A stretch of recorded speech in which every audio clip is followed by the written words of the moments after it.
Inilah kisah Kenshin dan Kaori, kisah pemuda kaya yang menyamar jadi cleaning service versi Kaori TV, episode 697. Kenshin yang menggendong anak kecil berjalan bersama Pak Sarmin dan Ibu Marni, dua orang tua yang bajunya terlihat kusut. Wajah mereka yang tak asing bagi security. Kenshin yang sudah di depan pintu restoran langsung dihentikan. Salah satunya langsung bertanya, "Oh ya Mas, mau kemana memangnya? Ini bukan jalan umum yang dilewati. Ini restoran tempat makan orang-orang kaya. Jadi Mas dan Bapak serta ibunya kembali saja. Silahkan berbalik arah." Security satunya dengan tangannya mempersilahkan Kenshin berputar kembali. Kenshin pun menjawabnya, "Oh ini Pak, saya memang mau masuk ke restoran.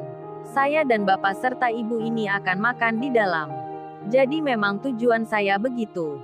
Security-nya pun menunjukkan wajah tak suka, terkesan tak percaya dan meremehkan, hingga langsung saja bicara, "Apa Masnya tidak salah akan makan di sini? Ini restoran sekali makan bukan berharga puluhan ribu, tapi bayarnya satu piring di sini hampir-hampir jutaan. Bahkan bisa puluhan juta. Jadi Masnya ini sudah salah tempat. Silahkan kembali saja. Lihat itu yang parkir pakai mobil semua. Mobil-mobil sport yang mewah. Hanya Masnya yang pakai motor saja. Itu pun biasa kurir yang mengantar paketan, yang biasa masuk ke halaman restoran ini.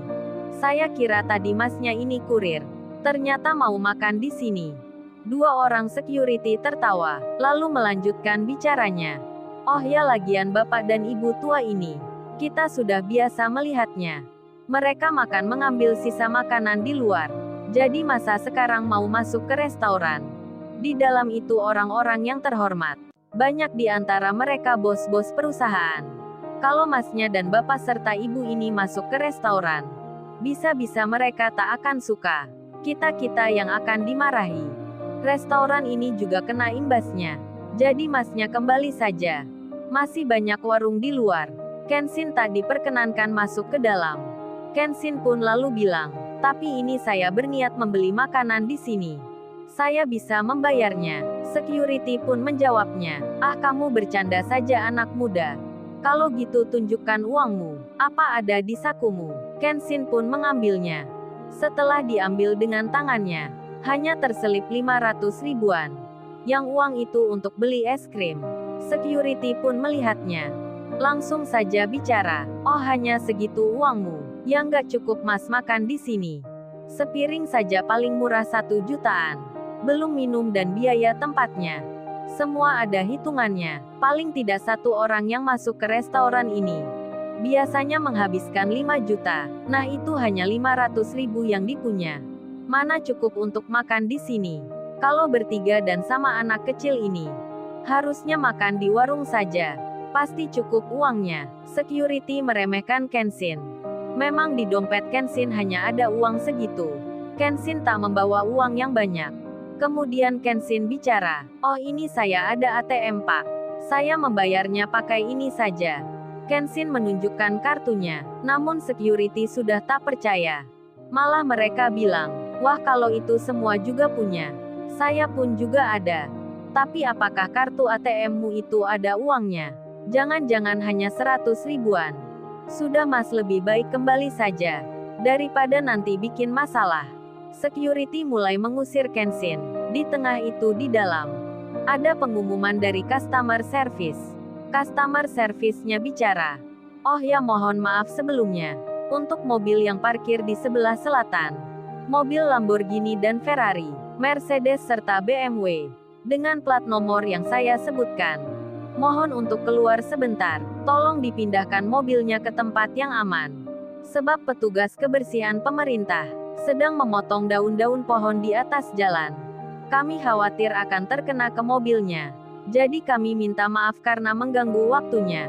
Si Rena pun mendengarnya. Langsung Niken bicara padanya, "Oh ya Rena, bukankah itu mobil Lamborghini-mu yang baru disebutkan itu? Sini biar aku pindahkan saja. Daripada kamu repot-repot keluar." Si Rena pun menjawabnya, "Oh nggak usah Niken, aku saja yang melakukan tak mengapa." Di tengah itu Morita juga sama berkata pada Aditya. Oh ya Aditya, kayaknya itu mobil Ferrarimu ya, yang disebutkan juga tadi. Aditya menjawabnya, iya benar Morita, jadi mobilnya Mbak Rena juga ada di tempat yang sama, yang diminta untuk dipindahkan. Kebetulan sekali ya kalau gitu. Kalau gitu mari kita bersama saja keluarnya. Kemudian Aditya bicara pada Rena. Gimana Mbak Rena, apa bersedia? Kita jalan bersama. Niken pun berkata. Ayo Rena, nggak mengapa, aku juga mau mengambil tasku. Mendengar Niken bicara begitu, si Rena pun akhirnya mengiyakan. Bersama Aditya, Niken dan temannya, mereka berjalan menuju tempat parkiran. Sementara itu, Kenshin yang di depan pintu. Kenshin tak mengetahui kalau ada Rena yang di dalam. Bahkan kini akan lewat pintu depan. Detik-detik waktu pun mendebarkan. Kenshin yang menggendong anak kecil, bersama dua orang tua di sampingnya, sedang berdiri tepat di pintu utama. Kemudian security bilang, ya sudah anak muda, kalau ATM-mu ada uangnya, silahkan diambil dulu di mesin ATM di sana, yang ada di seberang jalan. Paling sedikit kalau ada uang 5 juta, kami akan izinkan masuk ke dalam. Kenshin menjawabnya, oh begitu Pak, baiklah, kalau gitu saya ambil dulu uang di sana. Kemudian anak kecil yang digendong Kenshin diberikan ke Pak Sarmin. Sembari Kenshin bicara, oh ya Pak Sarmin dan Bu Marni, tunggu saya sebentar di sini. Jangan kemana-mana, meski disuruh siapapun. Sebab kita akan makan di restoran ini. Percaya pada saya Pak Sarmin. Ini saya ambil uang dulu di seberang. Pak Sarmin pun menjawabnya. Lebih baik tak usah Mas, kita keluar bersama saja. Saya sudah merasa tak ingin makan. Tapi cucunya Pak Sarmin menangis karena ingin es krim. Kenshin pun berkata, tunggu dulu ya adik kecil. Sebentar lagi kita makan es krim bersama. Kenshin pun berjalan, menyeberang jalan raya di depan. Bersamaan itu Rena dan Niken keluar. Tak sempat melihat Kenshin, karena Kenshin sudah menyeberang. Aditya pun sama, seorang pengusaha itu. Langsung disapa security, bersama Rena dan Niken. Mereka dihormati. Dua orang security bilang, oh itu Mas dan Mbak mobilnya. Silahkan dipindah ke tengah saja. Sebab khawatir nanti terkena jatuhan daun pohon. Aditya pun lagi-lagi mengeluarkan uang 100 ribuan. Aditya itu bilang ke security, ini Pak tips dari saya. Diambil saja jangan segan. Security pun sangat senang mendapat uang 300 ribuan. Rena dan Niken serta temannya melihatnya lagi.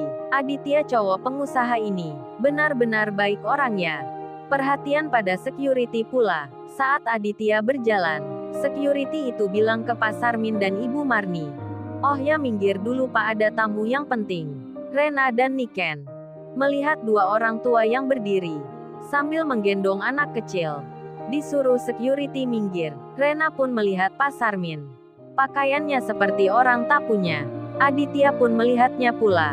Tapi Aditya tak memberinya uang. Malah langsung berjalan ke mobilnya. Hingga Rena menghampiri Pak Sarmin. Orang tua berpakaian kusut. Wajahnya memelas. Rena pun berkata, ini Pak ada uang silahkan diterima. Untuk bapak dan ibunya. Serta untuk adik ini. Dipakai untuk makan di luar.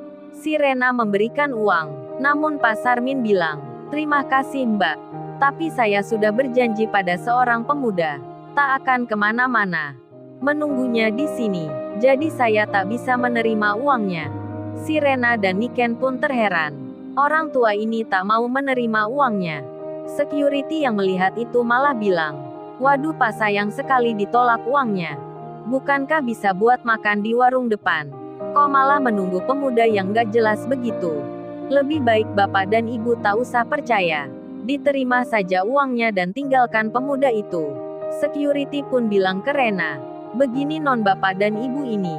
Sebenarnya seorang yang tak punya. Peminta-minta di jalan. Yang diberi janji palsu seorang pemuda.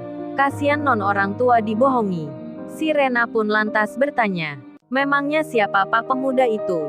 Di mana dirinya sekarang? Security pun menjawabnya. Lalu, bagaimana kisah selanjutnya? Subscribe channel ini untuk episode berikutnya. Terima kasih.